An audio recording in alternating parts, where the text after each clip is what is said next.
सलामत रख के मैं मिसाल के तौर पे आपको समझा दूं। ज़रूरी नहीं है कि 2-4 कलाम पढ़ने वाला ही सना खान हो, 1 घंटा माइक पे बोलने वाला ही हुजूर का मद्दा हो। नहीं नहीं, हकीकत यह है कि 1000 बार बशोय हमदैन से मुश्को गुलाब हुनूज नामे तू गुफ्तन कमाले बेशक। आपको बताऊं, तारीख में आपने सुना होगा, कुरान की तफसीर में भी पढ़ा और सुना होगा कि अल्लाह के जलील क़द्र एक पैगम्बर हज़रत यूसुफ अलैहिस्सलाम, सुना है ना नाम हज़रत यूसुफ। और हमारे बुड्ढे बुड्ढों को यूसुफ जुलेखा की कहानी बड़ी याद रहती। वो है ना, हजारों मर चुके और सैकड़ों तैयार बैठे। यूसुफ जुलेखे की कहानी अक्सर लोग जानते हैं। हज़रत यूसुफ अलैहिस्सलाम, मैं समझाने के लिए ये बात कह रहा हूँ, जब हज़रत यूसुफ की बोली लगी मिस्र के बाजार में, तो हुस्न इतना अजीम था कि हर कोई खरीदार बनना चाहता था। सबकी तमन्ना थी ये मुझे मिल जाए, मुझे मिल जाए। ऐलान हुआ यूसुफ उसे मिलेंगे जो सारी कमाई लेके आएगा, जो कुल कमाई लेके आएगा उसे यूसुफ मिलेंगे। तो बड़े बड़े अमीरों की लाइन तो लगी थी, साथ में अजीज़े मिस्र भी है। और उसने अपनी तिजोरी के दरवाजे खोल दिए। एक पल्ले पे हुस्न यूसुफ है, दूसरे पल्ले पे अजीज़े मिस्र की दौलत है। लेकिन अजीज़े मिस्र की कुल कायनात भी हुस्न यूसुफ की खैरात ना बन सकी। इतना हसीन रब ने हज़रत यूसुफ को बनाया। बताना ये चाहता हूं, जब अरबपति करोड़पति लोग हुस्न यूसुफ के खरीदार बन के खड़े थे ना, तो कुछ तमाशाइयों के बीच से एक शोर उठा, हटो बच्चों मुझे भी जाने दो, हटो बच्चों मुझे भी जाने दो। जब मुड़ के बच्चों ने, नौजवानों ने पीछे देखा ना, तो एक बूढ़ी औरत थी और उसके हाथ में रुई का धागा था। किसी ने कहा तू किधर जा रही है? कहा यूसुफ को खरीदना है। उसने कहा तू खरीदेगी? हाँ। कहा क्या लेके आई है? का ऐलान नहीं सुना, जो कुल खजाना लेके आएगा अपना वो ही खरीदेगा। का पूरी 5 सेर रुई का धागा है, यही मेरी सारी कमाई थी, ये लेके आ गई हूं। तो किसी ने कहा वापस चली जा, औकात क्या के 5 सेर रुई की और इसके काते हुए धागे की।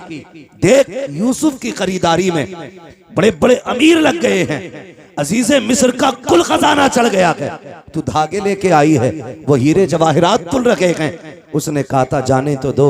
कहा क्यों? कहा खरीदारों में खड़ा तो हो जाने दो। कहा क्यों? ताकि कयामत में अल्लाह जब यूसुफ के खरीदारों को पुकारेगा तो कम से कम खरीदने वालों में मुझ गरीब का भी नाम आ जाएगा। वाह वाह वाह। तो हम तो ये चाहते हैं ताकि कयामत में जब मुस्तफा के हस्सान को आवाज दी जाए तो हस्सान आगे बढ़े, उनके पीछे इमाम अहमद रजा खान आगे बढ़े और उनके पीछे हम सारे गुनाहगार आगे बढ़ जाए। सुभान अल्लाह। तो इसलिए आपसे कहा जाता है आप भी हिस्सा कर लिया करें। इसी को कहते हैं उंगली कटा के शहीदों में नाम लिखाना। वो तो निहायत सस्ता सौदा बेच रहे हैं जन्नत का, हम मुफलिस क्या मोल चुकाएं अपना हाथ ही खाली। हम मुफलिस क्या मोल चुकाएं अपना हाथ ही खाली है। आज की ये महफिल सजाई और शुक्र रब का, किसी की टोपी से ऐसा नहीं लग रहा है कि यहां पे कोई फिरका बना के बैठा है या कोई अलग जमात लेके बैठा है। अल्लाह आपको सलामत रखे। ये खुशबू पूरे मुल्क में होनी चाहिए कि एक ही सफ में खड़े हो गए महमूद अयाज, ना कोई बंदा रहा ना कोई बंदा नवाज। आज की अजीम महफिल हुजूर की विलादत की, हुजूर की विलादत से मंसूब करके सजाई गई है। हुजूर आए, कायनात में बहार आई। सुभान अल्लाह। मेरे इमाम इश्क मोहब्बत कौन, जिनके बारे में आज दुनिया कहती है डाल दी कल्ब में अजमत मुस्तफ़ा। सुभान अल्लाह। सैयदी आला हजरत पे लाखों सलाम पढ़ें, सैयदी आला हजरत पे लाखों सलाम। लाखों सलाम। सारे ही आला हजरत वाले हैं अल्हम्दुलिल्लाह, है ना। अगर हो किसी को एतराज तो खड़ा हो जाए भाई, आज उसी से ही बात कर ली जाए, है ना। सारे ही आला हजरत वाले। डाल दी कल्ब में अजमत मुस्तफ़ा सैयदी आला हजरत पे लाखों सलाम। मैंने तो सुना था जवानों की जवानी बड़ी ताकतवर होती है, लेकिन आपको लग के मुझे लोगों के बुढ़ापे अच्छे लग रहे हैं ना। इस पूरी बेल्ट में जवान बैठे हैं और आवाज सबसे हल्की है आपकी। मैं आपको बता दूं ये हुजूर की महफिल है। बेशक कई बार ऐसा भी होता सुभान अल्लाह कहने में लोग शर्म महसूस करते हैं, कुछ ये सोचते हैं ये तो छोटे लोगों का काम है, हम तो बड़े लोग हैं जी। हम सुभान अल्लाह क्यों कहें? एक बात याद रखिए, ये हुजूर की महफिल है। यहाँ जितने बड़े होके बैठोगे उतने छोटे होके जाओगे, बेशक और यहाँ जितने छोटे होके बैठोगे अल्लाह उतना ही बड़ा बना के आपको वापस करेगा। सुभान अल्लाह। हुजूर की महफिल है। लोग कहते हैं क्या मिलता है जलसों से? मैं कहता हूँ तेरी नीयत अच्छी नहीं, हम जलसे में गए वैसे ही आ गए, कोई फर्क नहीं पड़ा। मैंने लोग मदीने से खाली लौट आते हैं, तू जलसे से खाली लौट गया तो कौन सी बड़ी बात है? लोग मदीने से लौट आते तो क्या मतलब मदीने में कुछ नहीं मिलता? लेकिन जिन्होंने पाया उन्होंने तो ये कहा ना, मंगतों का हाथ उठते ही दाता की देन थी, बेशक दूरी कबूल और अर्ज में बस हाथ भर की है, मांगेंगे मांगे जाएंगे मुंह मांगी पाएंगे, सरकार में ना ला है ना हाजत अगर की है। जिन्होंने उनको देते देखा है उन्होंने तो ये कहा ना, कौन देता है देने को मुंह चाहिए, देने वाला है सच्चा, देने वाला है सच्चा, देने वाला है सच्चा हमारा नबी। जिन्होंने देखते हुए देखा है उन्होंने तो बड़ी शान से कहा, आता है फकीरों पे उन्हें प्यार कुछ ऐसा, खुद भीख दें और खुद कहें मंगते का भला हो। बेशक लोग कहते जलसों में क्या रखा है? मैं कहता हूं महफिल में आके बैठ, खुदा की कसम अगर नीयत अच्छी हो, नींद यहां आ जाए तो फिर ख्वाब में शैतान नगी आमीना का लाल आया करता है। सुभान अल्लाह। हुजूर ख्वाब में आते हैं। फरमाया गया जिस जगह पर अल्लाह और उसके रसूल का जिक्र होता है उस जमीन को जन्नत की क्यारी बना दिया जाता है। बेशक बेशक बेशक। और कितनी बड़ी बरकत चाहिए, जन्नत की क्यारी बना दिया जाता है। तो यहां कोई बड़ा होके ना बैठे, सारे हुजूर के नौकर बन के बैठे। हम भी हुजूर के नौकर, आप भी हुजूर के नौकर। मेरी नौकरी नबी नबी करना है, आपकी नौकरी नबी नबी सुनना है, सुभान है ना? बस और मुझे जो कुर्सी मिली है वो इसलिए ताकि आसानी से मैं आपसे मुखातब हो सकूं। जी जी जी बेशक। बाकी कोई मेरे 8 हाथ पैर नहीं है, 4 आंखें नहीं है। मैं भी आप ही की तरह समाज में रहता हूँ। बहुत गौर से मेरी बात सुनने की कोशिश करें। ये महफिल सजाई, अल्लाह इस महफिल के सदक़े में हर घर में बरकत अता फरमाए। आमीन। हुजूर आए, मेरे इमाम इश्क मोहब्बत ने, सरकार आला हज़रत ने फरमाया, आला हज़रत फरमाते मसला आला हज़रत का भी है, मतलब लफ्ज़ आला हज़रत पे भी बड़े झगड़े रहते हैं और रज़वी बरेलवी के भी बड़े झगड़े रहते हैं। एक बात मैं बता दूं, हर वली हर पीर की कोशिश और जिम्मेदारी ये है कि वो बंदे को खुदा तक पहुंचाए। जी बेशक। समझ रहे ना क्या जिम्मेदारी है बंदों को? खुदा तक बोलें आप लोग, खुदा तक पहुंचाएं। हर वली की यह जिम्मेदारी है। अब रह गई छोटे बड़े के झगड़े की बात, तो आला हजरत बड़े हैं या शराफत मियां बड़े हैं, शाजी मियां बड़े हैं, वारिसे पाक बड़े हैं, साबिर पाक बड़े हैं, ये फैसला वो करे जो इनसे बड़ा हो। जी जी सही बात है, बिल्कुल सही फरमाया। बहुत गौर से मेरी बात सुनिए, ये फैसला वो करे जो इनसे बड़ा हो, और अगर इनकी बराबरी की भी औकात नहीं है ना तो फिर यही कह तेरे टुकड़ों पे पले गैर की ठोकर पे न डाल। वाह वाह वाह वाह। झड़कियां खाएं कहां छोड़ के सदका तेरा, सदका तेरा। और याद रखिएगा कुछ लोग सिर्फ अकीदत की बुनियाद पे माने गए, कुछ अजमतों की बुनियाद पे माने गए, लेकिन कुछ लोग वो हैं जो अपने कारनामों की बुनियाद पे माने गए। बेशक बेशक। सुभान। समझ रहे ना मेरी बात? कारनामों की बुनियाद पे माने गए, और अपने कारनामे की बुनियाद पे माने जाने वाले लोगों में एक नाम सरकार आला हजरत का नाम भी है। बेशक। मैं ये पूरी जिम्मेदारी के साथ कहता हूं, अल्लाह का शुक्र है कि मैं सिलसिले से जुड़ा हूं बरेली शरीफ। जी अल्हम्दुलिल्लाह। अगर मैं बरेलवी सिलसिले से ना भी होता, कादरी ना होकर के चिश्ती होता या किसी और सिलसिले से होता, फिर भी मैं इमाम अहमद रजा का दामन नहीं छोड़ता। जी बेशक। क्योंकि हम इमाम अहमद रजा को इसलिए नहीं मानते कि वो हमारे पीर घराने से हैं, हम इसलिए मानते हैं क्योंकि आज तक वो मेरे मुस्तफ़ा की इज्जत और नामूस पे पहरे दे रहे। सुभान अल्लाह सुभान अल्लाह। वाह वाह वाह वाह वाह। इसलिए मानते हैं हम उन्हें कि वो आज तक मेरे मुस्तफ़ा की अजमतों पे पहरे दे रहे हैं। आज तक उन्होंने हमारे अकीदे की हिफाजत की हुई है, अगर यही बात होती तो हम अजमेर वाले को नहीं मानते, हम कहते थे वो हमारे सिलसिले में नहीं है, लेकिन हम अजमेर वाले को बरेली वाले से ज्यादा मानते हैं। जी बेशक, सुभान। क्योंकि ईमान लाने वाले को मोइनुद्दीन कहा जाता है, ईमान बचाने वाले को इमाम अहमद रजा खान कहा जाता है। सुभान अल्लाह। तो हम अपने मोहसिन का एहसान माने। अब अंगूठा छाप दौर नहीं रहा, अब सारे पढ़ने लिखने वाले लोग हैं। अब किसी के कहने पे किसी को नहीं माना जाएगा, अब देख करके काम माना जाएगा। इमाम अहमद रजा को सिर्फ नारे की बुनियाद पे नहीं, हकीकत यह है कि उनके कारनामे को पढ़ने की जरूरत है, उनकी तहकीकात को समझने की जरूरत है। इमाम अहमद रजा की पूरी जिंदगी पढ़ लीजिए, न अपने बाप का तहफ़्फ़ुज़ किया है, न खानदान का तहफ़्फ़ुज़ किया है, न नस्ल का तहफ़्फ़ुज़ किया है। खुदा की कसम, आज खान साहब अगर मोहतरम मेरी नजर में है इसलिए है कि उस खानदान में बरेली का अहमद रजा खान पैदा हुआ है, लेकिन उसके बावजूद मैं कहता हूँ इमाम अहमद रजा को इसलिए नहीं माना गया कि पठान घराने से ताल्लुक रखते हैं, इसलिए नहीं माना गया कि काबुल का खानदानी पठान है मेरा रजा, इसलिए माना गया कि जब अज़मत और नामूस पे उंगलियां उठाई गई, जब इल्मे गैब पर उंगली उठाई गई तो सारे खामोश थे। सबसे पहले उठने वाली आवाज को इमाम अहमद रजा की आवाज कहा जाता है, बरेली की आवाज कहा जाता है। मेरे इमाम ने जब इज्जत और नामूस पे बात मुस्तफा की आई थी और जब लोगों ने यह कहा था कि वो बड़े भाई की तरह है,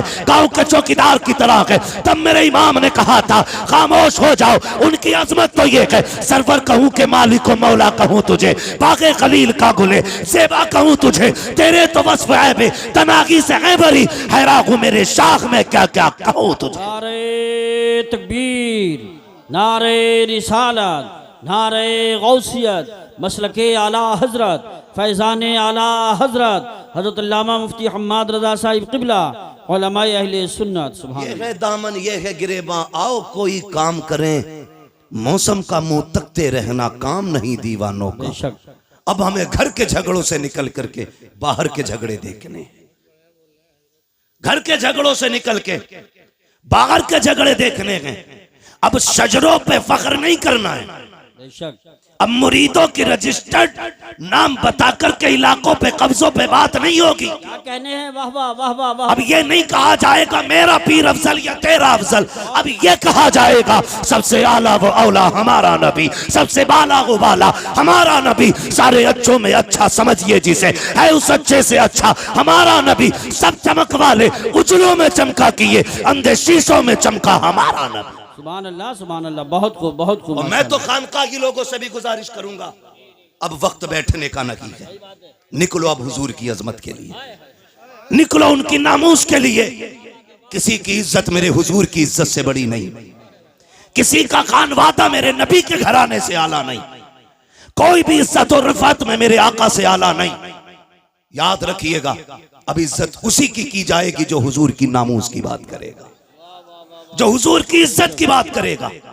अब हमें खानकाही झगड़ों में नहीं पड़ना है, अब हमें पीरों की अफजलियत नहीं, अब हमें अपने नबी की बात करनी है, हम अपने नबी की बात करनी है। क्या तमाशा कम नहीं बना, क्या क्या न किया गया। हमारे खानदानी झगड़ों ने भाई को भाई के खिलाफ खड़ा कर दिया, अपनों को अपनों का कातिल बना दिया। मेरे भाई किस ख्वाबे गफलत में हो, कचहरी जाके देख लो, जाकर के खुदा की कसम मुकदमे सबसे ज्यादा हम पर हैं, जेलों में जाके देखो हमारी तादाद सबसे ज्यादा है। इमरजेंसी वार्ड में चले जाओ, सर फटे टूटे फूटे सबसे ज्यादा मुसलमान आ रहे हैं। मुझे बताओ तो सही, टांगे तोड़ने वाला कौन है, सर फोड़ने वाला कौन है? अब्दुल्लाह का सर अब्दुल रहमान ने फोड़ा है, अब्दुल रहीम का सर अब्दुल गफूर ने फोड़ा है। आपस के झगड़े हमारे हैं। मेरे भाई मैं कुछ कहना चाहता हूँ, अब वक्त बहुत सर से ऊपर जा चुका है। जो कहा गया था जमाना अपनी चाल चल चुका है। अब गुलाम मुस्तफा को बेदार होने की जरूरत है। किस चीज का झगड़ा है? इसने मेरे पीर को नहीं माना, इसने मेरे हजरत के हाथ नहीं चूमे। बंद करो सबके हाथों को चूमना,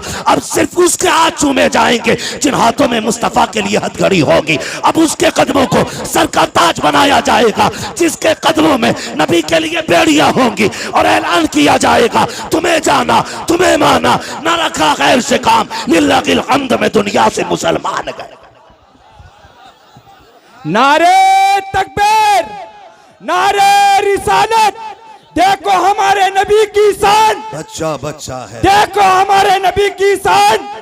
ए गुस्ताख, ए कुत्ते, देखो हमारे नबी की शान। बच्चा बच्चा है कुर्बान। वो भाई निकलो इन झगड़ों से, कब तक झगड़े करोगे ये? मेरा अफजल मेरा अफजल। वो भाई कितनी देर? ठीक है, मैं किसी के पीर के खिलाफ नहीं बोलता, मैं जानता हूं 2 रोटी खाते हो, घास तो खाते नहीं हो, जो जाकर के किसी ऊंट को पीर बना लोगे, किसी बकरे को पीर बना लोगे। 2 रोटी खाते हो, सोच समझ के फैसला किया होगा, और अगर डूब भी गए हो कहीं जाकर के तो आप जिम्मेदार होगे। उलमा का काम बताना है, हाथ पकड़ के मनाना नहीं। मर्जी है, लेकिन कहीं भी रहो हुजूर की इज्जत के पहरेदार रहो, हुजूर की इज्जत के पहरेदार रहो। कहां कहां तुम्हें टारगेट नहीं किया जा रहा है, तुमसे जरा सी गलती हो जाती है, इतने बड़े केस की इतनी बड़ी फाइल तैयार की जाती है, नाम पूछ करके फंसाया जाता है। अगर चेकिंग में नाम अब्दुल्ला आ गया, क्या हमने चौकों में नहीं देखा? चलो रामपुर दुराया खड़े होके मैं खुल के बात करता हूँ, हाथ कंगन को आरसी क्या, पढ़े लिखे को फारसी क्या, खुदा की कसम चौक में जाके देखो, सारा पानी खुमार उतर जाएगा। क्या दौलत तुम्हारे पास है? 20 बीघे जमीन है तो अपने भाई को जमीन पे गाड़ने पे लगे हो, 50 बीघे के मालिक बन गए हो तो अपनों के दुश्मन हो गए हो। औकात क्या के 100 बिगलने की मिनट नहीं लगते, चुटकियों में बिक जाया करती है। कोई औकात जमीन और जायदाद की नहीं है। बड़े बड़े अमीरों को पैदल होते देखा है हमने, नंगे पैर वालों को गाड़ियों में चलते देखा है। दौलत का कोई खुमार नहीं, गुर्बत कोई लानत नहीं है। बदलो अपने रवैयों को, खुदा की कसम फख्र अगर करना है तो फिर इसके रसूल पे फख्र करो, गुलामी मुस्तफा पे फख्र करो। दौलत की औकात क्या है? कितने पैसे वाले मदीने न जा सके, कितने गरीब मुस्तफा हर साल बुलाते हैं, किसी को कोई लेके चला जाता है, किसी को कोई लेके चला जाता है। अगर दौलत असल होती तो खुदा की कसम कभी गरीब मदीने न जाता, और अगर दौलत असल होती तो कोई कमजोर हुजूर के चौखट तक न जाता। लेकिन हमने तो ये देखा है, महबूब की महफिल को महबूब सजाते हैं, आते हैं वही जिनको सरकार बुलाते हैं। सुभान अल्लाह माशाअल्लाह। निकलो इन झगड़ों से। हर गांव की ये कहानी है, हर गांव की ये कहानी है। बताओ ये, मगर ये याद रखना, हम किसी जाली पीर को किसी कीमत पे बर्दाश्त नहीं करेंगे, इसलिए कि पीर का काम खुदा से मिलाना है।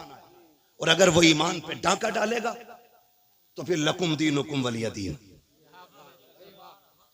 फिर कोई मुरव्वत नहीं, फिर लात मार देंगे। हम आपको एक बार बताएंगे, इसके चंगल से बच जाओ, वरना दुनिया भी बर्बाद आखिरत भी।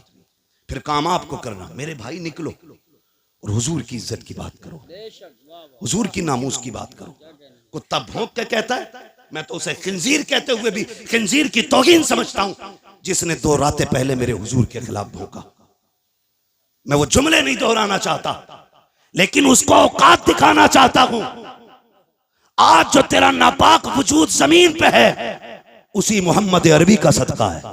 बेशक, वरना अगर हुजूर ने औरतों को इज्जत ना बख्शी होती तो तेरी मां किसी घर में सुकून से नहीं होती, या तो बाजार में बिक गई होती, या पैदा होते ही कत्ल कर दी गई होती।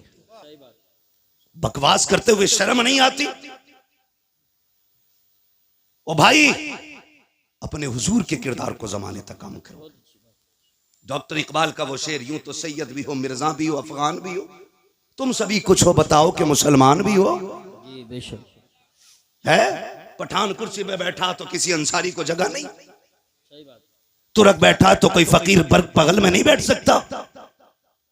ये अफजलियत है, ये शानो शौकत है। शानो शौकत तो तब पता चलती है जब अल्लाह की बारगाह में किसी बंदे के तज़किरे किए जाते हैं। हाँ, इज्जत वाला वो है जो रब के नजदीक इज्जत हो, अजमत वाला।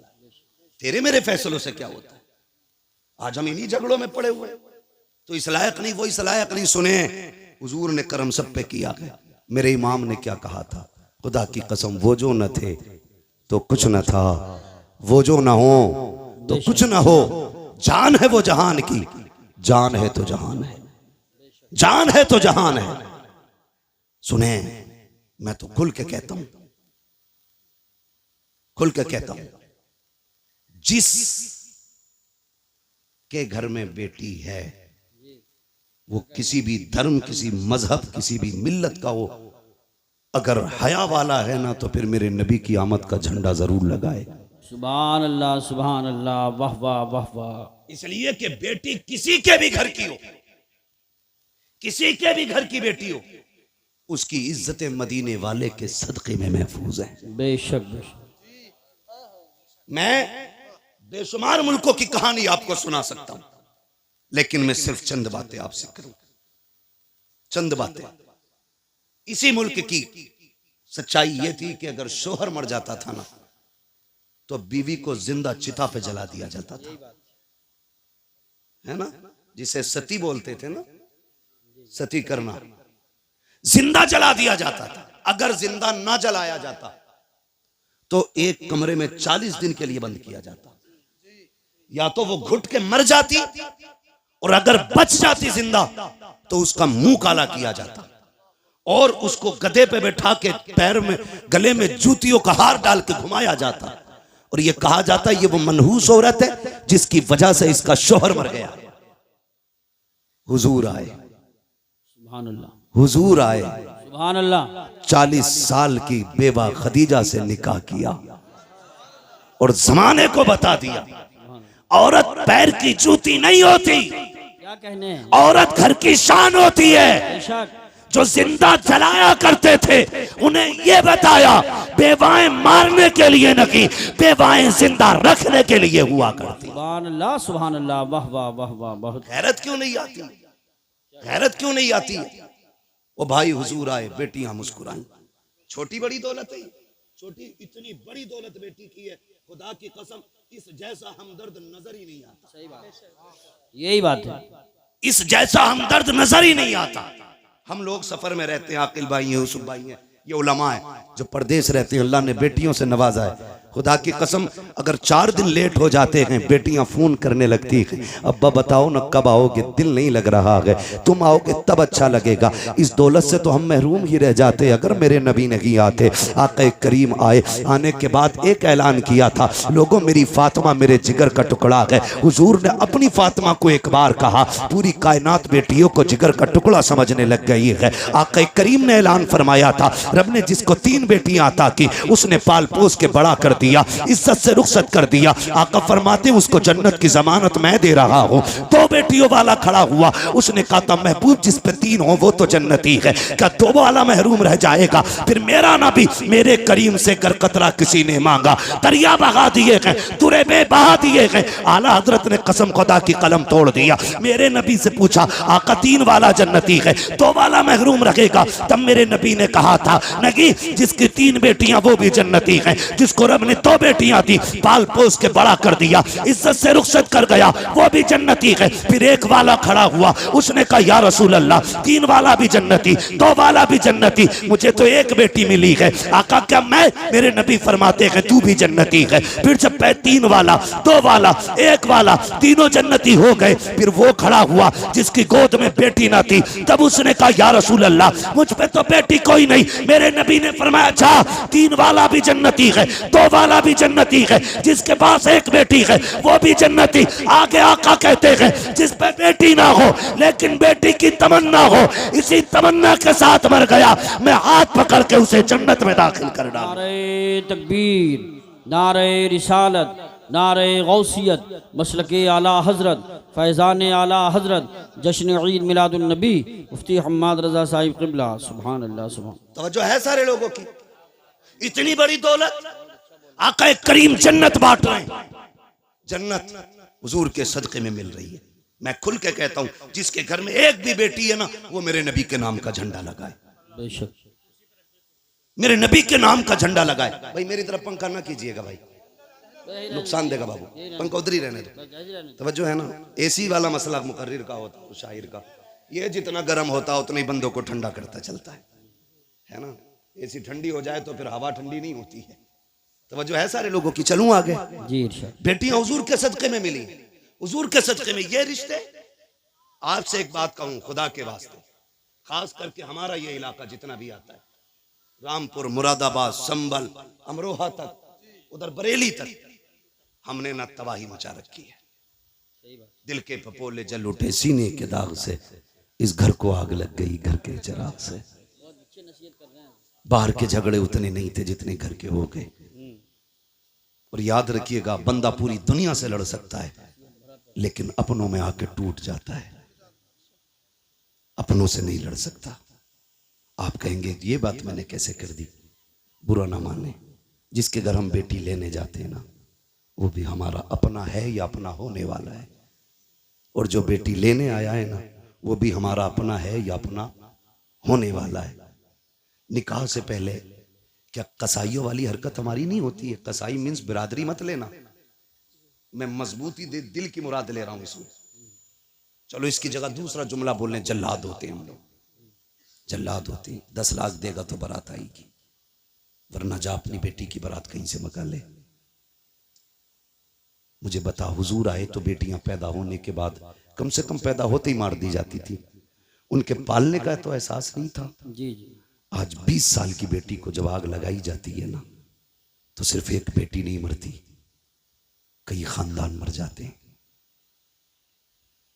सिर्फ एक गाड़ी के लिए अगर बहू के गले में फांसी का फंदा डाला जाता है ना, तो सिर्फ एक औरत का गला नहीं घुटता, कई खानदानों का गला घुट जाता है। क्यों?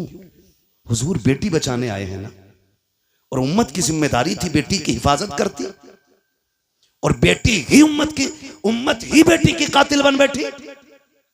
आप कहें हमने तो किसी को नहीं मारा, चलो आपने अपना हाथ नहीं लगाया।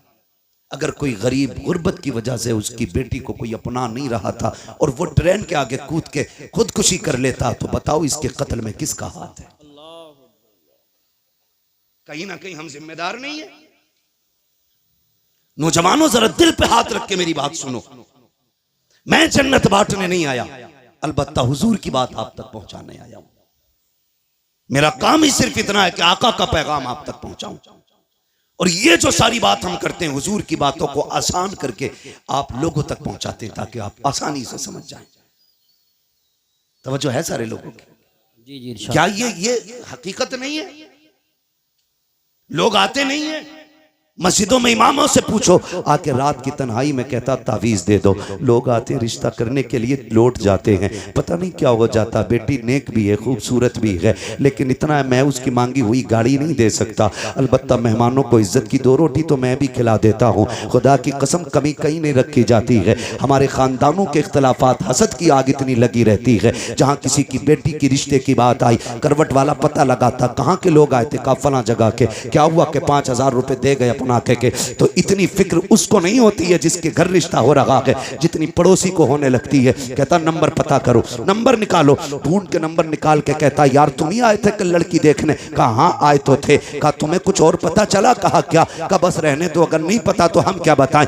इतनी सी बस एक तीली दिखाने की जरूरत होती है। गरीब की बेटियों की हसरतें सीने में दब के रह जाया करती हैं। हद तो तब हो जाती है जब बारात आने में 8 दिन रह जाते हैं, या बारात वाला दिन होता है, खानदान से फोन चला जाता है, मोहल्ले से फोन की घंटी बज जाती है, बारात लेके तो आ रहे हो, लेकिन याद रखना यहाँ तुम्हारे लिए कोई इंतजाम नहीं है, रुसवाई हो जाएगी। इतने जुमले होते हैं, खुदा की कसम पलट के फोन आता है, लड़के वाले कहते हैं सुनो जी बारात नहीं लेके आ रहे हैं, अपना इंतजाम कोई और कर लो। बेटी का बाप रो के कहता है कोई खता हो गई हो तो बताओ, कोई कमी आज तक की हो तो बताओ। सुनो तुम आए थे, हमारे पास 5000 का इंतजाम था, हमने 5 का कर्जा लेके तुम्हारी मेहमान नवाजी की थी, तुमने हमसे 10 लाख मांगे थे, मेरे पास 5 लाख थे, मैंने बेटे के हिस्से की जमीन बेच करके तुम्हें 10 लाख दिए थे। बताओ तो सही किस जगह पे औकात से बढ़ करके तुम्हारे लिए नहीं कहा, नहीं किया। खुदा की कसम जब बाप रो के इतना कहता है, सामने वाला बंदा साफ कह देता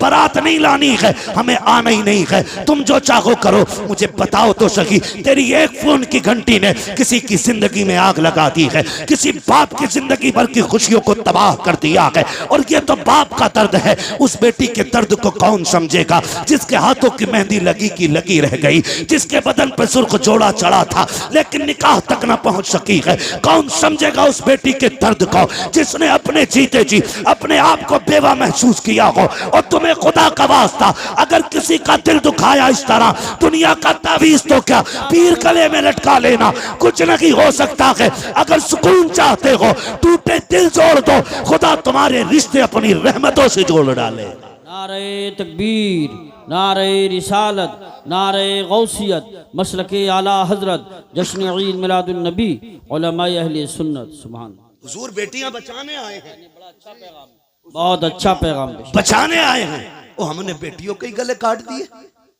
आज उसके आगे बेटी है, कल तेरे आगे भी बेटी होगी, कल तेरे आगे भी बेटी होगी। मैं खुल के यूसुफ भाई कहता हूं, दूसरों की बेटी पे सितम करो और ख्वाब देखो मेरी बेटी रानी बने, हो ही नहीं सकता। उसूल याद रखो, तुम दूसरे की बेटी को इज्जत दो, अल्लाह तुम्हारी बेटी को इज्जत अता फरमाएगा। बेशक ये उसूल है, तुम दूसरे की बेटी को इज्जत दो, अल्लाह तुम्हारी बेटियों को इज्जत अता फरमाएगा। कितना अजीम रिश्ता दिया रब ने। हुजूर आए, खुदा की कसम बेटियों वाली दौलत मिल गई।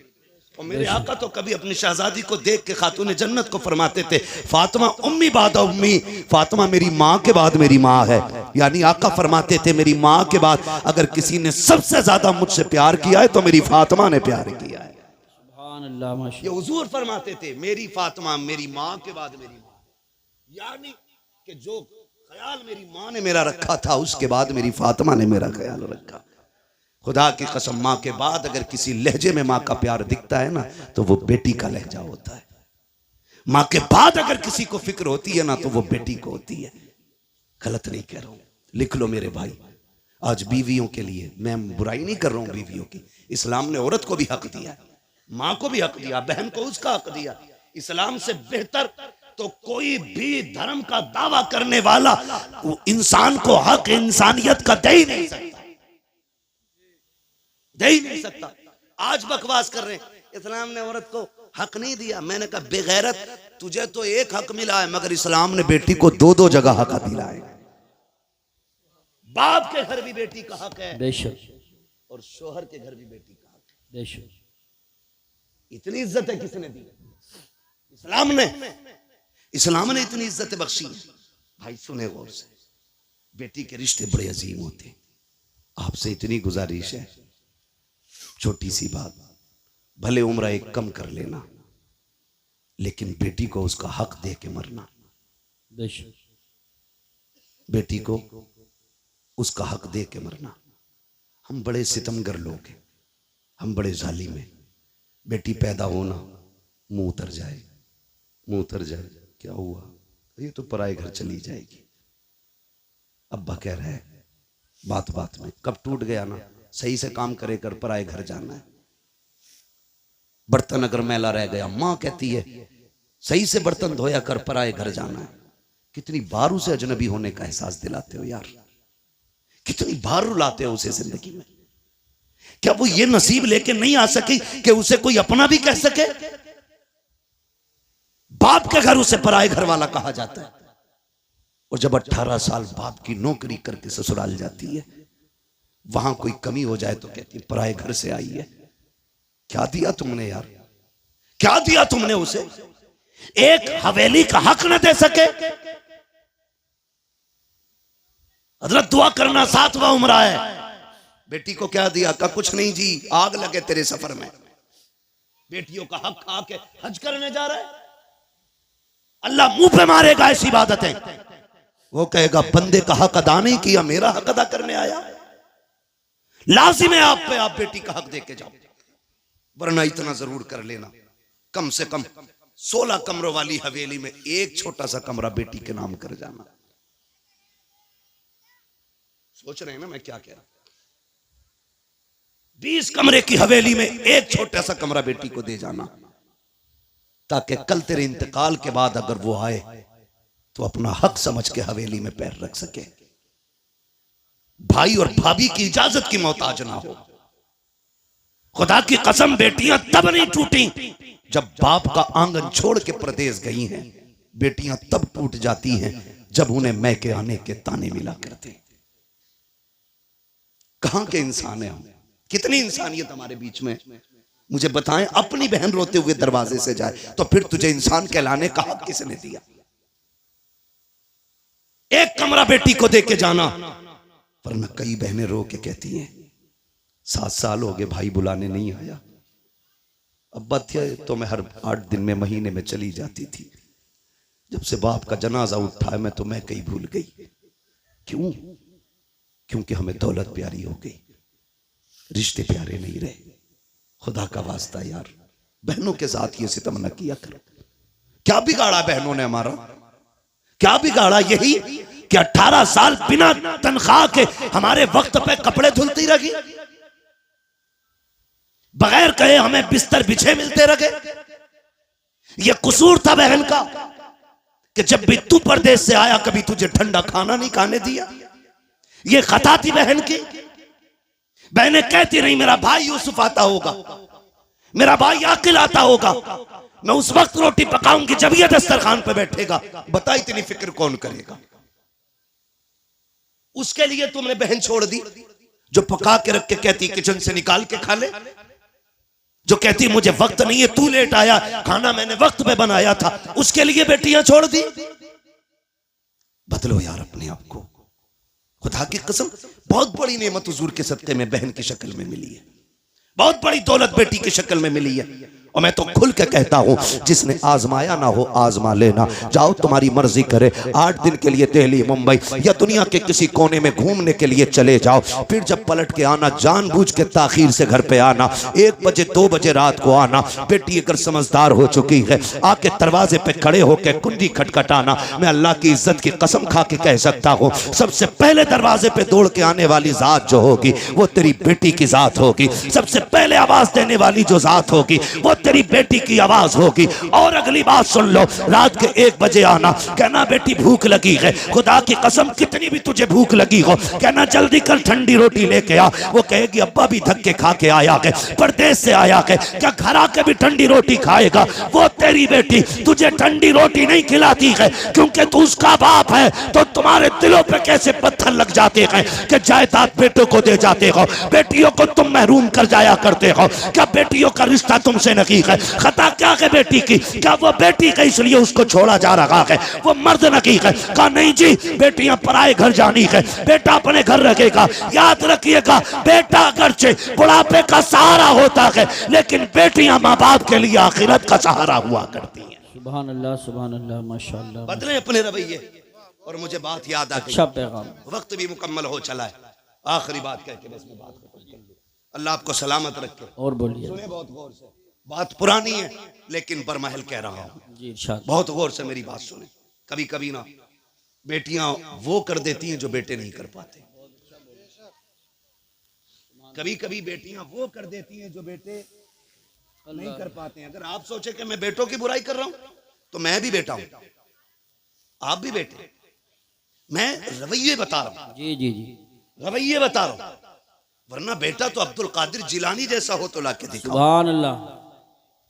आलम अरवाह में भी वली है, माँ के शिकम में भी वली है और दुनिया में आने के बाद भी वली है। बेशक। जिसके तीनों दौर विलायत के, मगर प्रदेश जाते जाते माँ ने हाथ फैला दिया। अब्दुल कादिर जी अम्मी हाथ ला रख दिया। क्या बात है, एक वादा करके जाओ, कभी झूठ नहीं बोलना, झूठ नहीं बोलना। बात देखने में छोटी है लेकिन गहराई में जाओ तो बहुत बड़ी बात थी। हाथ पे हाथ रख दिया। मां जानती थी आगे डांकू मिलने वाले, ये भी जानती थी कि अब्दुल कादिर के पास उन्हें सोना नहीं मिलेगा। मां ने कहा झूठ नहीं बोलना। अम्मा ठीक है, झूठ नहीं बोलूंगा, ये कह के चले। मां ने सीने से लगाया, रोते हुए रुखसत किया। बेटे को दर्द होता है जब बेटा मां से जुदा होता है ना, बेटे को दर्द हो ना हो लेकिन मां का कलेजा आंखों में आ जाता है।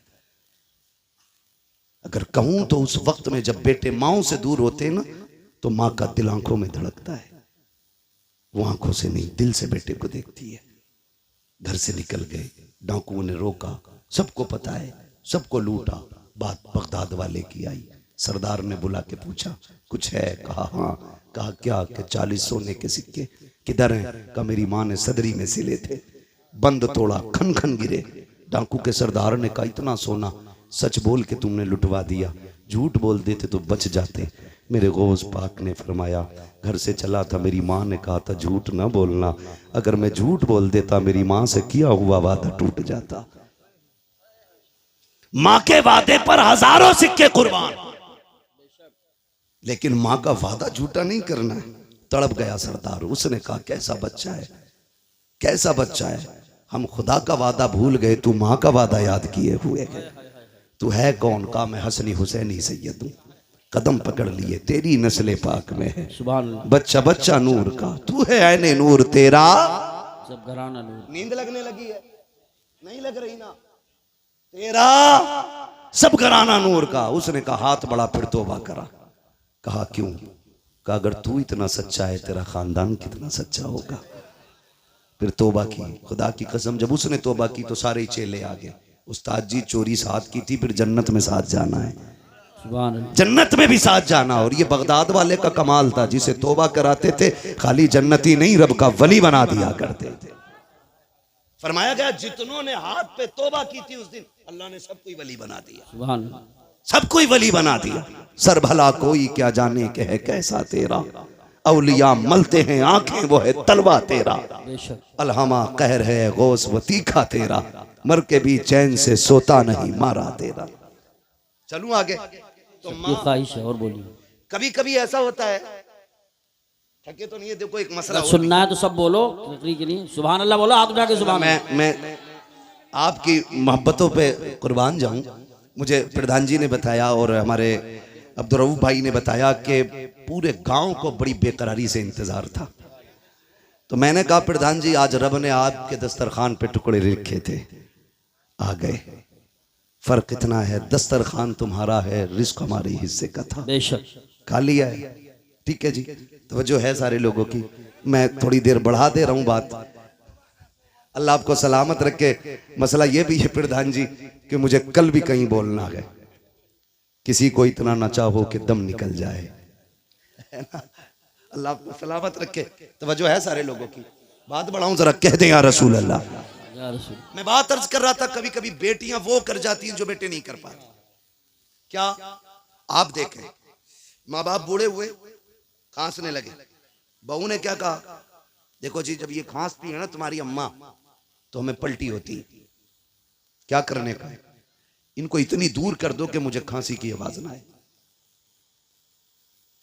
तो बेटा चूंकि आजकल है बीवी का गुलाम, मैं नौजवानों एक बात कह दूं, वो औरत जो तुम्हें तुम्हारे मां की फर्माबरदारी से अलग ना करे, उसकी इज्जत में कमी मत करना। और जो बीवी तुम्हें तुम्हारे माँ बाप से अलग करने पे तुल जाए, फिर उसके साथ कोई रहम ना करना। इसलिए कि बीवियां 1000 मिल सकती हैं, माँ बाप दोबारा नहीं मिल सकते हैं। बेशक बेशक। और मैं तो बहन बेटियों से कहूंगा, जिसकी भी बहन हो तो मेरी भी बहन हो, किसी की बेटी हो तो मेरी भी बेटी हो। मैं तो ये कहूंगा तेरी जन्नत तेरे शौहर के कदमों में है और उसकी जन्नत मां के कदमों में है। तुझे अपनी जन्नत बचानी है ना, तो उसकी जन्नत को दूर ना करना। तू अपनी जन्नत की फिक्र कर, शौहर की जन्नत की भी फिक्र कर, वरना खुदा की कसम माँ इतनी बड़ी दौलत है, जब माँ चली जाए ना तो भरे घर खाली लगते हैं, भरे घर खाली लगते हैं। आसान लगता है ना, इसकी माँ नहीं है कहना। कभी यतीम से पूछो माँ बाप क्या होते, कभी उससे पूछो जिसके सर पे माँ का साया ना हो, घर कैसा लगता है। कसम खा के कह सकता हूं मैं, उम्र 70 साल हो गई हो, 80 हो गई हो, बाल सफेद हो गए हो, और फिर भी पूछो अम्मा याद आती है, वो भी रो के कहेगा आज भी लगता है जैसे चौखट पे उसे मेरा इंतजार है। आज ना मैं नौजवान बैठे मेरे सामने, अम्मा कहती है ना जरा जल्दी आ जाया कर, सुन तू इकलौता है, कोई नहीं है तेरे सिवा। कहता कम भौंका कर, मैं दोस्तों के साथ था दुश्मनों के नहीं। ये जुमले हमारे होते हैं। अम्मा को बड़ी फिक्र होती है, बड़ी फिक्र होती है औलाद की। उससे कभी गुस्से में बात ना करना यार, उसका दिल टूट जाता है। एक माँ बड़ी हसरतों से औलाद को पालती है, उसे बेवा की परवरिश का तो कोई जवाब ही नहीं। मां बन के भी हक अदा करती है, बाप बन के भी वही हक अदा करती है। कभी भी उल्टे लहजे में बात ना करना। वो अगर तुमसे कहती है ना देर हो गई है जल्दी आ जाया कर, तुम कहते हो नहीं नहीं दोस्तों के साथ था, कसम खा के कहता हूं तुम दोस्तों के लिए मां को छोड़ रहे हो, दोस्तों के लिए मां को छोड़ रहे हो आप। अल्लाह। जिस दिन मुसीबत आ गई सारे दोस्त साइड में खड़े हो जाएंगे और मुसीबत में तेरे साथ तेरी मां नजर आएगी, बेशक। तेरा बाप नजर आएगा। वो मुझे उस बंदे की बात आज तक नहीं भूला मैं, पैसे वाला बंदा, अल्लाह ने दौलत से नवाजा है। दौलत जब होती है ना तो मैं, अगर रब ने कसरत से पैसा दिया है ना तो वो भी सुन ले जरा मेरी बात कान खोल के।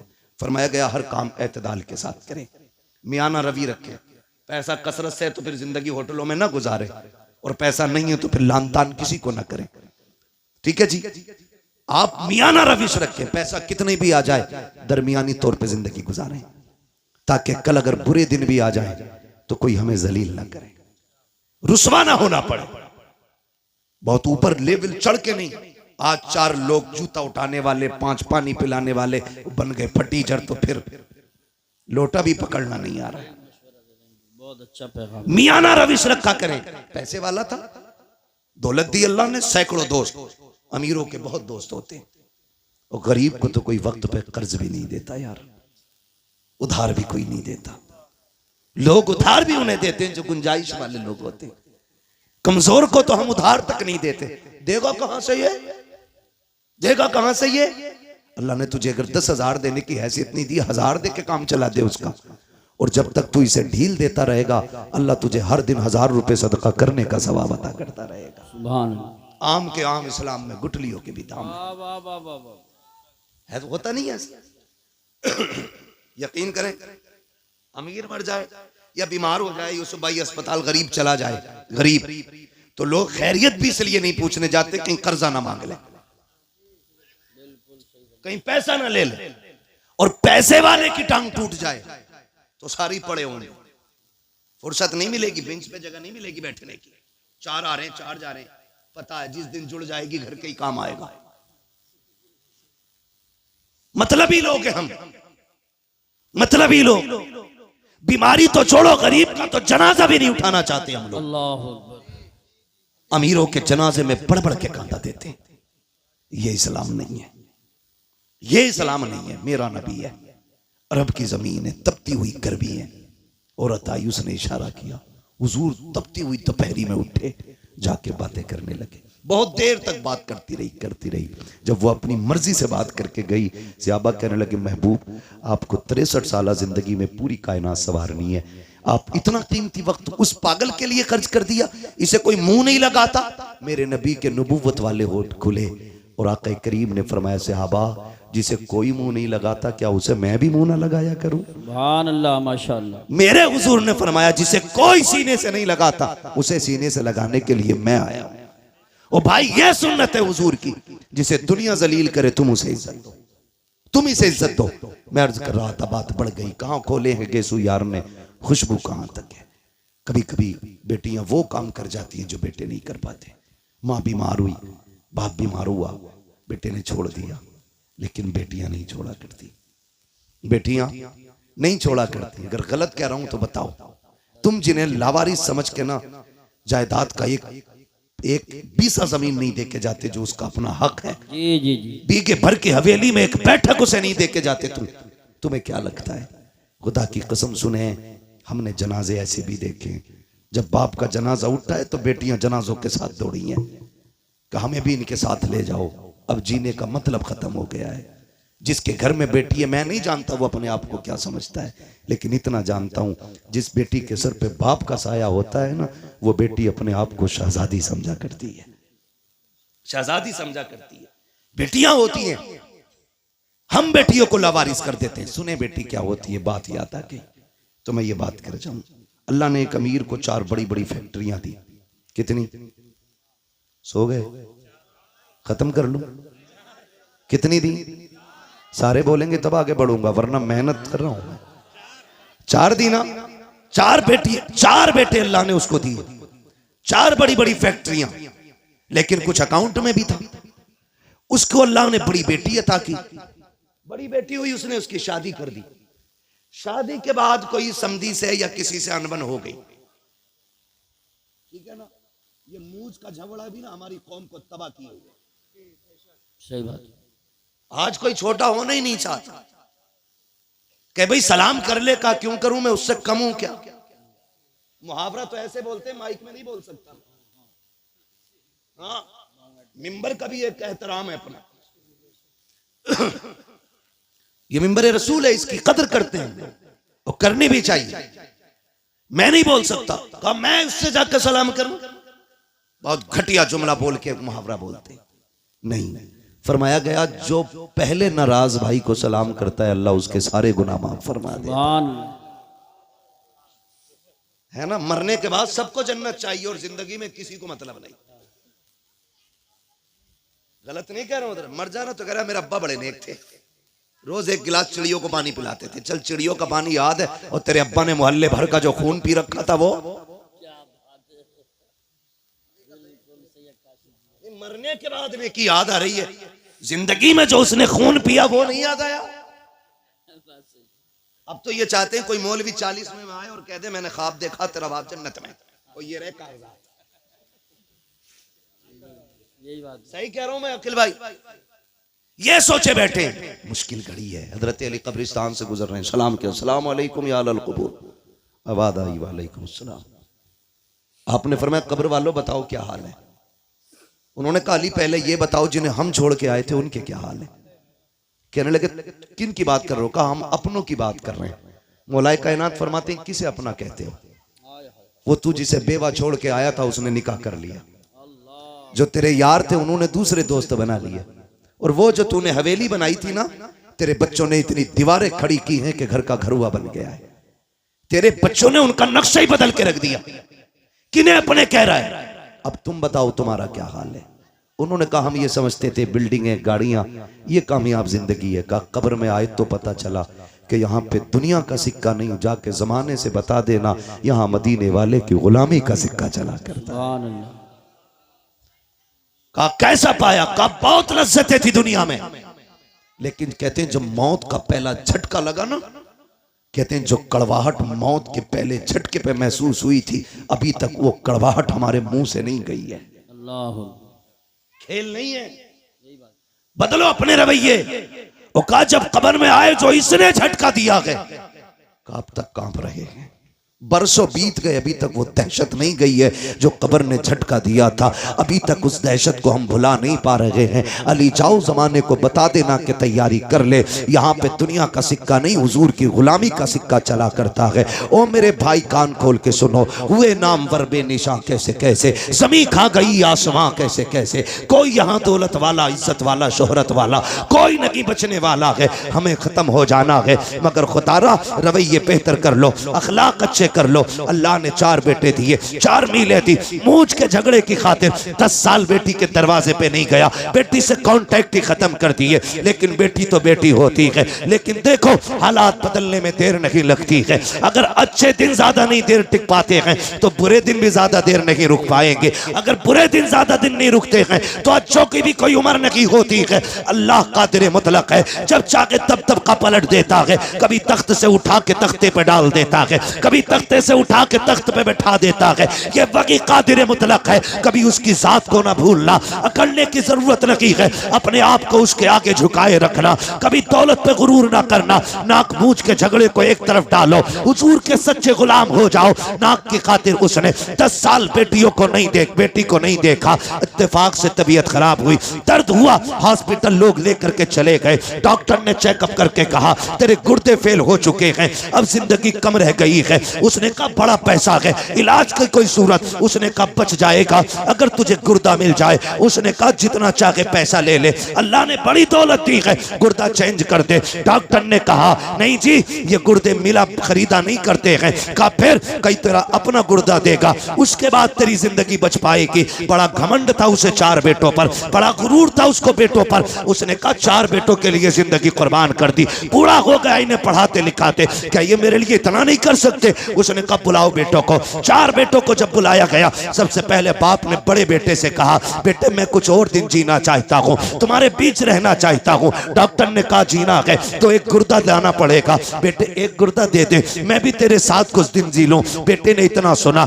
लहजे बदल गए बेटे के। उसने कहा तुम अपनी जिंदगी बर्बाद कर चुके हो, हमारी क्यों बर्बाद करना चाहते हो? हम गुर्दा दे करके अपनी जिंदगी बर्बाद नहीं करेंगे। जब बेटे ने इतना कहा, उसने दूसरे बेटे की तरफ देखा, उसका भी यही जवाब। तीसरे बेटे की तरफ देखा, उसका भी यही जवाब। सबने इनकार कर दिया। फिर आज आंखों में एहसास के आंसू आए हैं। ख्याल आता है मैंने इनके लिए जिंदगी बर्बाद की जिन्हें मेरी एक सांस अच्छी नहीं लग रही है, जिनको जिंदगी मेरी प्यारी नहीं लग रही है। ओ खुदा का वास्ता बाप की इज्जत किया करो, बाप की कदर किया करो। अगर बाप जान भी मांग ले हंसते हंसते दे दिया करो, इसलिए कि तेरी जान बाप की उस रात की कीमत नहीं चुका सकती है जब वो रात को आधी रात में मजदूरी करके पैदल आया आया था, कोई सवारी पे बैठाने वाला नहीं था। थक के आया, तूने मुस्कुरा के अब्बा कह दिया था, उसकी सारी थकन तेरे दो जुमलों से उतर गई थी। बेशक नारे तकबीर, नारे रिसालत, नारे गौसियत, मसलके आला हजरत।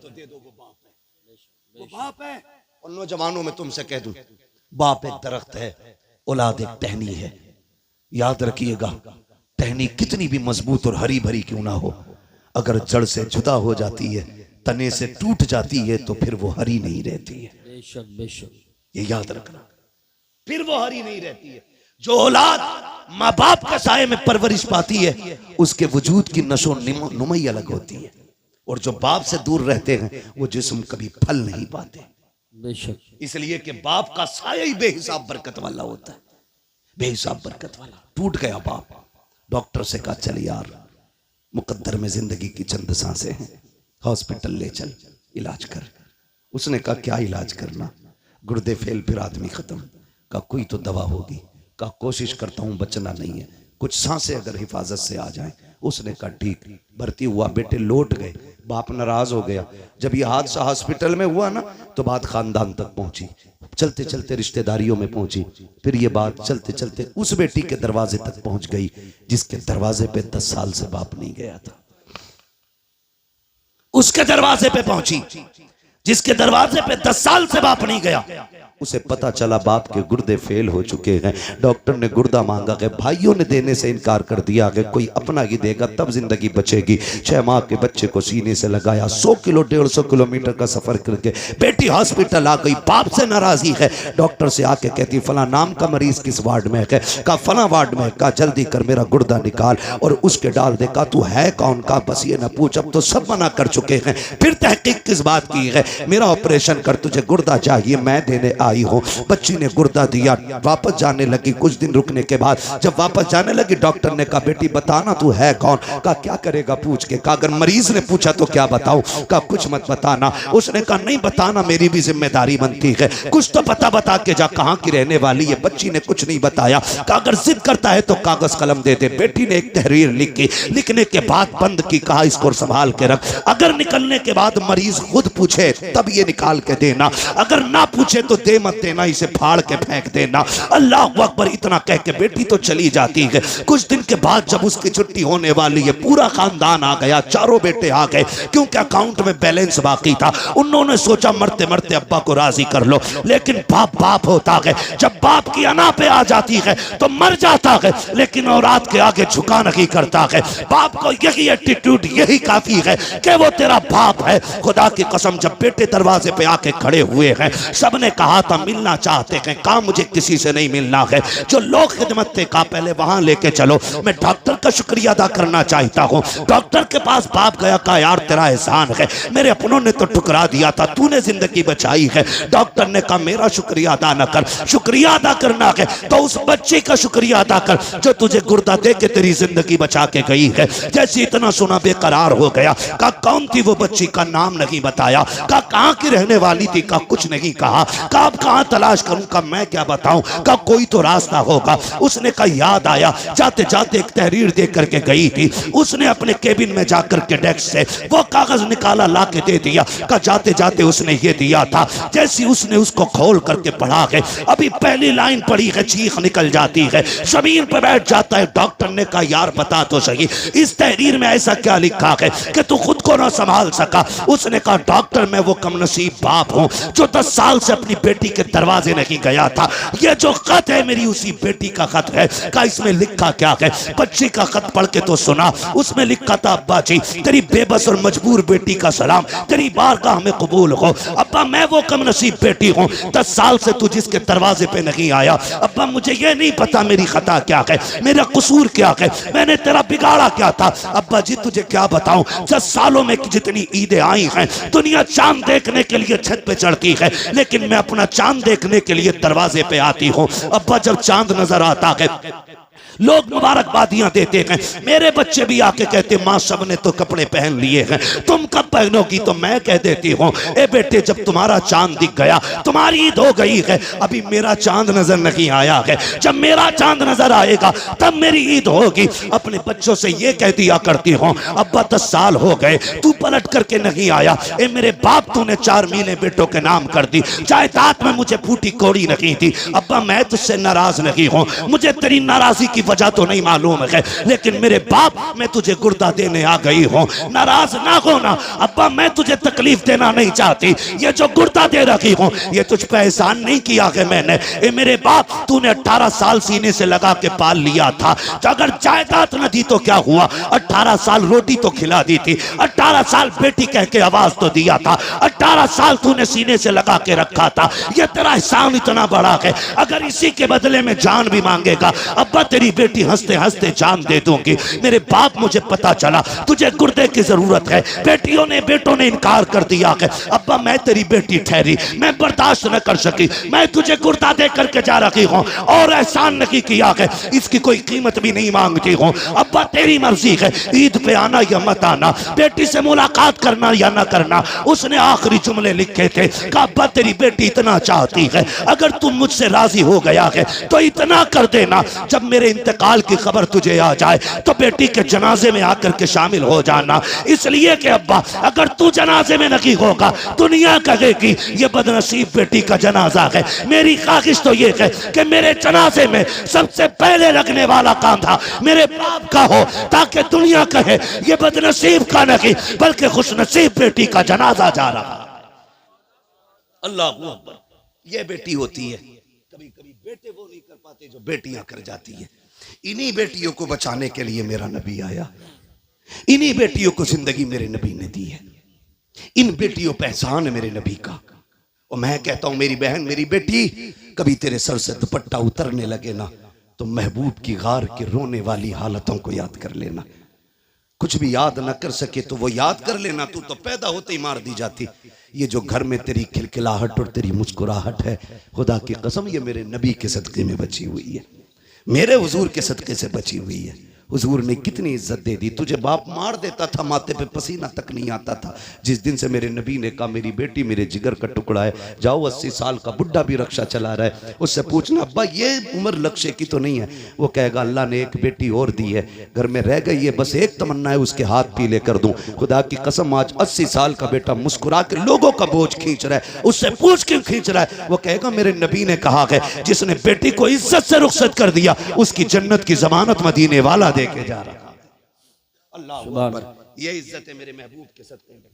लोगों हमें होश से काम लेने की जरूरत है, जिस नबी के सदके में हमें माँ मिली है, बेटी मिली है, बहन मिली है, बाप मिला है, रिश्तों की इज्जत मिली है, कदर मिली है, अपनों की पहचान मिली है, हमारे उस नबी को हमारे होते हुए कोई कुत्ता भौंक दे हो ही नहीं सकता, हो ही नहीं सकता है। हम तो कहते हैं हुकूमत वक्त को भी दो टोक फैसला करना चाहिए, जी जी जी, दो टोक फैसला करे हुकूमत वक्त, या तो ये कहे हम इसको कैद नहीं करेंगे या सजा नहीं देंगे, और अगर मुल्क में संविधान है, अदलिया नाम की कोई चीज है, तो सबसे पहले इस कुत्ते को उठा के फांसी के फंदे पे चढ़ाओ। बेशक बेशक, इसलिए कि मैं नहीं, पूरी दुनिया, और दुनिया का सबसे बड़ा पेज गूगल, जाके सर्च करो सबसे अच्छा इंसान कौन है, सबसे ऊपर लिखा जाता है, गूगल पे सर्च करोगे लिख के आता दुनिया के सबसे अच्छे इंसान को मोहम्मदुर रसूलुल्लाह कहा जाता है। सुभान अल्लाह माशाअल्लाह। बस मजबूर ना करें किसी को रोड पे निकलने के लिए, मजबूर ना करें किसी को रोड पे उतर करके गुस्सा दिखाने के लिए। अगर तुम्हारे हाथ में इख्तियार है तो फिर इंसाफ करो, और इंसाफ यह है कि इस कुत्ते को उठा के फांसी तक पहुंचाओ। बेशक, वरना मुंह में हमारे भी जबान है, बोलना हमें भी आता है, लेकिन हमारा मजहब किसी के मजहब के खिलाफ बकवास करने की इजाजत नहीं देता। जी जी जी, बेशक। गूंगे नहीं है, सच ये कह के जिन पत्थरों को हमने सिखाई थी गुफ्तगू, जब बोलने लगे तो हम ही पे बरस पड़े। जी जी, सही बात। जिनकी औकात दो कौड़ी की भी ना हो, वो मेरे नबी के खिलाफ भौंके। खुदारा आपसे मेरी इतनी गुजारिश है, अपने हुजूर के लिए सारे झगड़े मिटा के एक जगह आओ, एक सफ में खड़े हो, खानदानी झगड़े खत्म, रिश्तों के झगड़े खत्म, दौलत के खत्म, ये आने जानी है, कोई मतलब नहीं है। और किसी की कब्र में कोई सोने का ताबूत नहीं रखेगा, किसी की कब्र के सराहने चांदी का सराहना नहीं लगना है। सबके लिए वही मिट्टी वाली जमीन, बेशक वही जमीन है। फर्क सिर्फ इतना है, जो हुजूर के लिए जिएगा उसकी कब्र जन्नत बनाई जाएगी, और जो हुजूर से बिछड़ के जिंदगी जिएगा उसकी कब्र अंधेरे का गड्ढा बनाया जाएगा। बेशक तुम्हारे हाथ में है कब्र अंधेरी रखनी है कि रोशन रखनी है। मशवरे के तौर पे मैं ये कह के जाऊंगा, ज़मीन मैली नहीं होती, ज़मन मैला नहीं होता, मोहम्मद के गुलामों का कफन मैला नहीं होता। हुजूर से गुलामी का सच्चा वादा करें, एक ही सफ में खड़े हो जाएं, फुरूई इख्तलाफात से निकल आएं, अपने असल मुद्दे पे नज़र रखें। हमारा सब कुछ हमारा नबी है। मैं तो खुदा की कसम खा के कहता हूँ, जो उनकी इज्जत पे आँच आई, हम अपनी इज्जत का क्या करेंगे भाई? जब उनकी इज्जत महफूज नहीं तो हमारी इज्जतों का होना क्या है? हमारी तो इज्जत भी हुजूर की चौखट से है, हमारा सब कुछ हुजूर से है। नौजवानों, अपने महबूब के लिए आवाज उठाना हमारा हक है। कानून हिंदुस्तान का संविधान हमें इजाजत देता है, हम अपने मामले के लिए शांति के साथ अपने हक के लिए आवाज उठा सकते हैं। और ये किसी के बाप का हक हुक्म नहीं कि हम गर्दन दबा के रह गए। हमारे मकान जले हम बर्दाश्त करते रहे, हवेलियां तोड़ी गई बर्दाश्त किया, हुजूर के खिलाफ कोई भौंके बर्दाश्त नहीं किया जाएगा। इसलिए कि सब कुछ हमारा हमारा नबी है, सब कुछ हमारा है। मेरे इमाम ने कहा था, जमीन व जमा, अल्लाह आपको सलामत रखे, दीन पे मजबूती से कायम रहे। दीन पे अदद फरमा रहे हैं कि मुर्तद होने का मामला बड़ी तेजी से है, तो उसके लिए मैं तो सबसे आसान काम समझता हूँ, निकाह जल्दी करो और आसान करो, जल्दी करो और आसान करो। देर इसलिए हो जाती है कि लल्ला पैरों पे नहीं खड़ा हुआ है, मुश्किल इसलिए है कि डिमांडें बढ़ रही हैं। पैरों पे खड़ा हो गया तो 20 लाख मांग रहे हैं, और अगर ये पैरों पे खड़े होने से पहले कर दें तो 20 लाख मांगने की फिर उसकी जरूरत भी नहीं होगी। शादी के बाद पैरों पे खड़ा हो तभी अच्छा है, वरना इस्लाम का मिजाज तो ये कि बच्चे जवान हो जाए ना तो उनका खर्च बाप के जिम्मे नहीं है। इस्लाम तो ये कहता 14 साल का हो जाए फौरन अलग कर दे कि कमाना ले जा अपने लिए। तो ये उम्रें जो बढ़ा लेते हैं ना, बहुत ज्यादा हो रही है ना निकाह में ताखीर, इसकी वजह से इर्तिदाद है। निकाह मुश्किल इसकी वजह से भी मुर्तद हो रहे। तीसरी वजह है बेगैरती, वो मेलों से लेके मज़ारों तक है। बुरा ना मानिएगा, मैं बरेलवी हूं और टनाटन सुन्नी हूं, इसलिए कि मैंने जिस बाप के आंगन में आंख खोली है ना, वो भी टनाटन सुन्नी है। हम कच्चे लोग नहीं है, पक्के लोग। मगर खैरियत जो है ना, मज़ार से लेकर के बाजार तक, शादी से लेकर मेले तक, कहीं कोई खैरियत नहीं है। सगा भाई ऐसी ड्रेस बहन को लाके देता है कि देखने वाले को गैरत आती है, लाने वाले भाई को गैरत नहीं आती। सही बात, सच्ची बात नहीं है। किसी वलीमे में खाना खाने चले जाओ तो गैरत से ही पेट भर जाता है, रोटी तो हाथ भी नहीं लगती। इसलिए कि अब तो वलीमों में वो तमाशे होटलों में किए कि वहीं पे बेगैरत भाई है और वहीं पे बेगैरत औरतें। जी सही बात। कम से कम अगर औरतें पहले होती भी थी तो पहले मर्द खाते थे, बाद में औरतें बैठती थी। और उसूल कितने अच्छे थे, मर्दों को मर्द खिलाते थे, औरतों को औरतें खिलाती थी। अब तो बेगैरती का जनाजा, गैरत का जनाजा इतना निकल गया है कि मर्दों को लड़कियां नाश्ता करा रही हैं और लड़कियों को लड़के नाश्ते करा रहे हैं। जिम्मेदार कौन इसका? या तुम या मैं, बस हम ही तो जिम्मेदार हैं। मैं कहता हूं खुदारा, हम सब अपने घर में बेटियों के लिए पर्दे और हया को लाजिम कर दें, फिर किसी के घर की बहू बेगैरत नहीं हो सकती है। सुन रहे मेरी बात? हम कितनी सच्चाई जानते हैं लेकिन माइक पे नहीं कह सकते, इसलिए हमारी इशारे में ही मान लिया करो। हमसे दलीलें ना मांगा करो, वरना प्रूफ भी हाथ में रख देते हम लोग।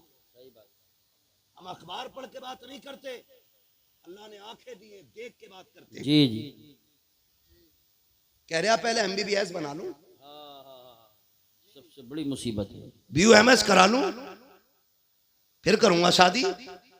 BA करते करते उन्होंने खुद बिया कर लिया, खुद बिया कर लिया, BA का नंबर ही ना आया।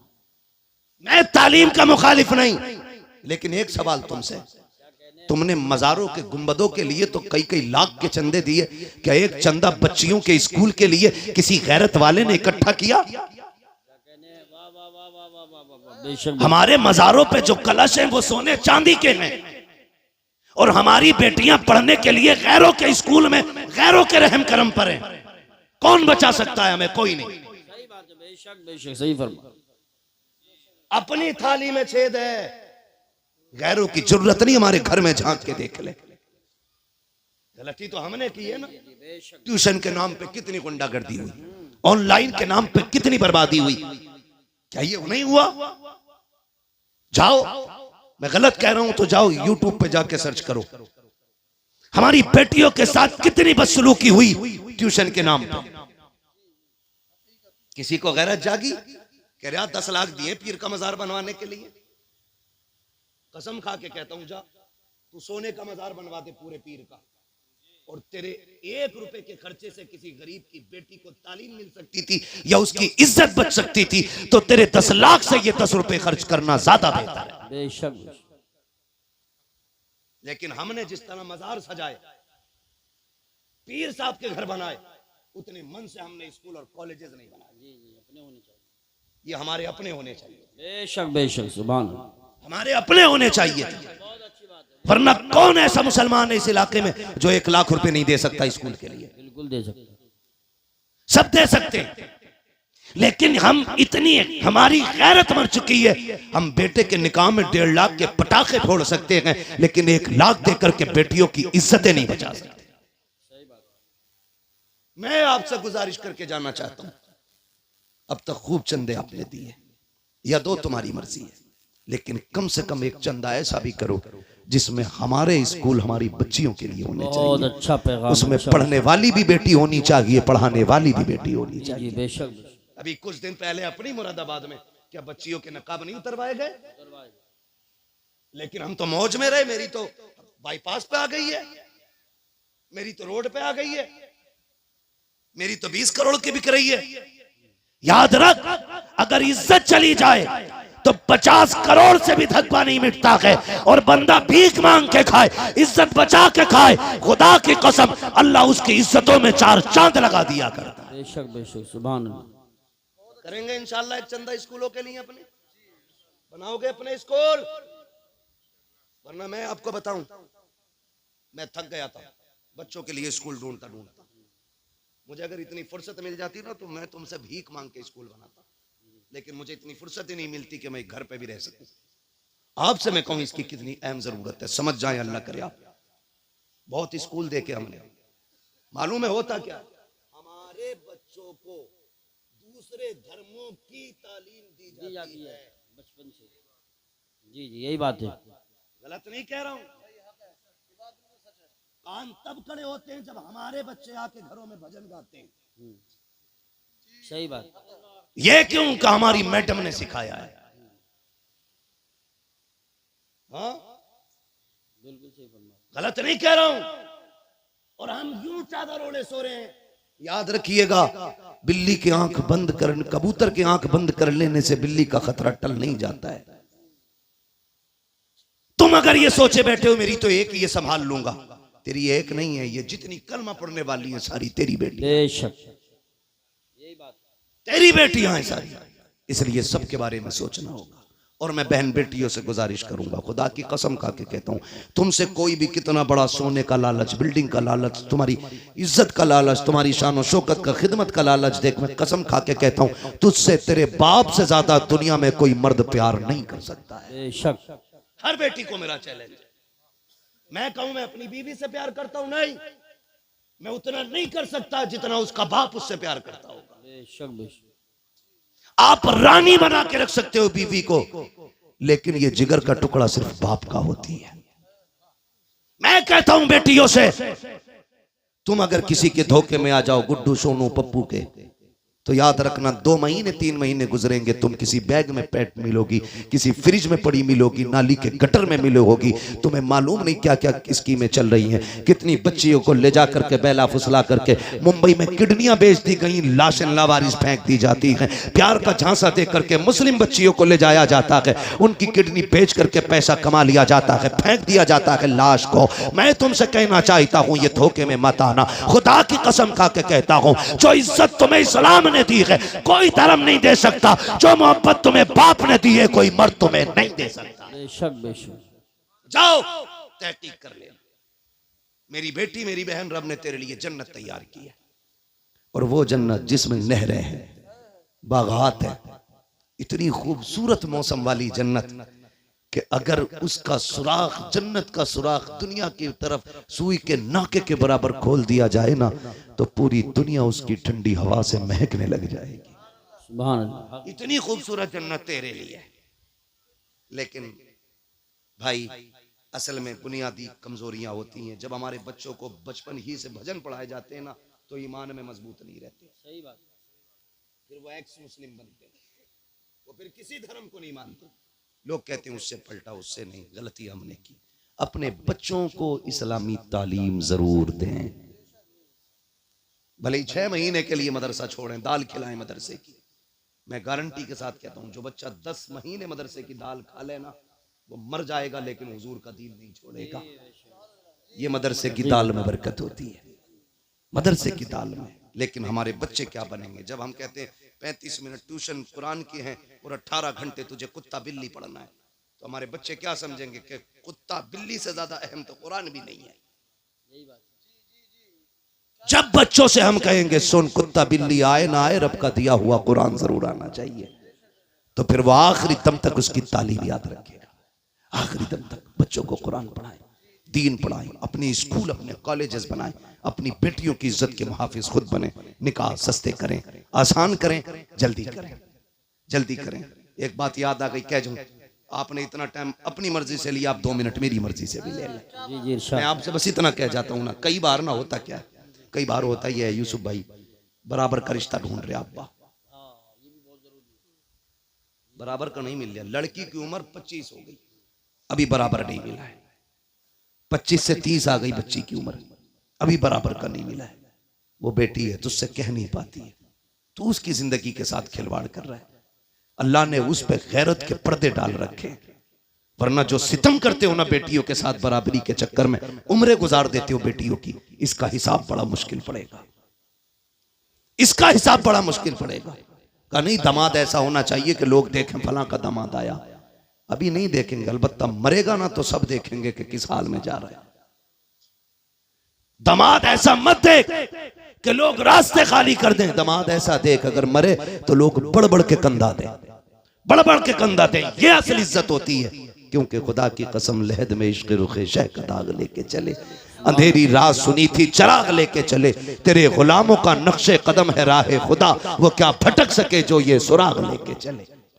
इसलिए आपसे गुजारिश है, बराबरी के चक्कर में बच्चियों की उम्र जाया ना करें। अगर आप सिर्फ इस पे कंट्रोल कर लें, वक्त पे बच्ची और बच्चियों की शादियां करने लगे, तो बहुत सारी बुराइयों का दरवाजा बंद हो जाएगा। करेंगे इंशाअल्लाह।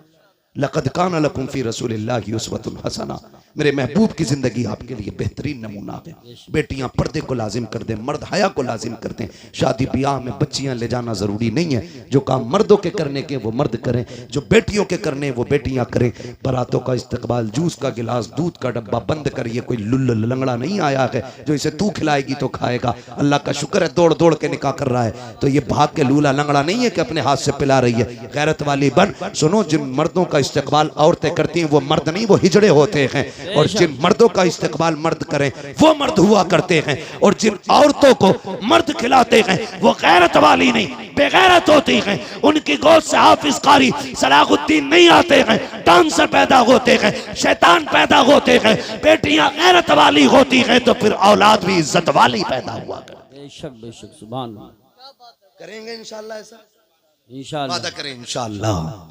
नबी के दीन पर मजबूत रहिएगा, मजबूत रहिएगा। और ये कभी ना सोचिए हालात खराब हैं, इसे खराब नहीं कहते। इससे ज्यादा हालात तो तब खराब थे जब खाली 39 लोग ईमान लेके आए थे। जी जी बेशक। इससे ज्यादा खराब थे। इससे भी ज्यादा खराब तब थे जब 313 बदर में उतरे थे। हमें हालात से न डराना, हम मौत की आंखों में आंखें डाल के बात कर सकते हैं, इसलिए कि हम जानते हैं हम यहां जीने के लिए नहीं, हम हुजूर के नाम पे मरने के लिए आए हैं। जिन्हें जिंदगी प्यारी है वो जिंदगियों में रहे। अल्लाह हमें हुजूर की गुलामी में रखे। उससे बेहतरी जिंदगी नहीं हो सकती जो हुजूर के नाम पे कुर्बान हो जाए, हुजूर के नाम पे कुर्बान हो जाए। सारी वादा करते हैं वफा करेंगे हुजूर से इंशाअल्लाह। इंशाअल्लाह वादा करें, सारे लोग करें वादा, जितने लोग करते हैं वफा करेंगे हुजूर से। हुजूर की वफा की पहली बुनियाद यह है हम आपसी इख्तिलाफात खत्म करेंगे इंशाअल्लाह। इंशाअल्लाह वादा करें इंशाअल्लाह, एक दूसरे को माफ करेंगे, इंशाअल्लाह। एक दूसरे से माफी मांगेंगे। अल्लाह ताला हमें हमारे वादे पे कायम रखे। लक़द कान लकुम फी रसूलिल्लाहि उस्वतुन हसना। मेरे महबूब की जिंदगी आपके लिए बेहतरीन नमूना है।